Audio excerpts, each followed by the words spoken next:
ನಮಸ್ತೆ friends, ಸರ್ವೇಷಾಂ ಸ್ವಾಗತಂ.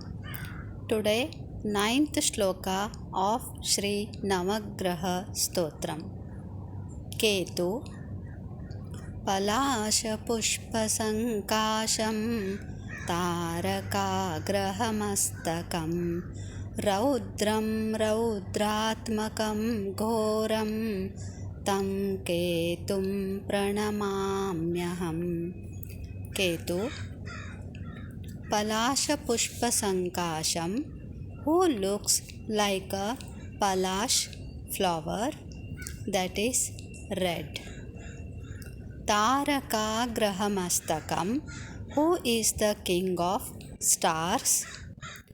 Raudram Raudratmakam Ghoram, who has a fierce form and who is scary and angry. Tam Ketum Pranamamyaham, I bow to that Ketu.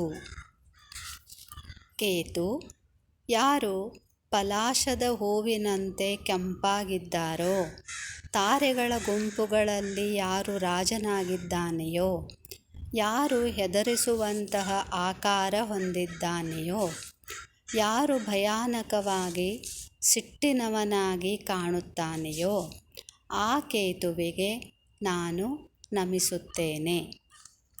ಗೋತ್ರ ಜೈಮಿನಿ, ಪುಷ್ಪ ಧೂಮ್ರ ಹೂವು, ವಸ್ತ್ರ ಕಪ್ಪು, ಜನಿಸಿದ ದೇಶ Burma, ವಾಹನ ದರ್ಭೆ, ಧಾನ್ಯ ಹುರುಳಿ, ವೃಕ್ಷ ದರ್ಭೆ ಅಂದರೆ ಕುಶ, ಜಪ ಸಂಖ್ಯೆ 17,000. ಧನ್ಯವಾದ. Thank you.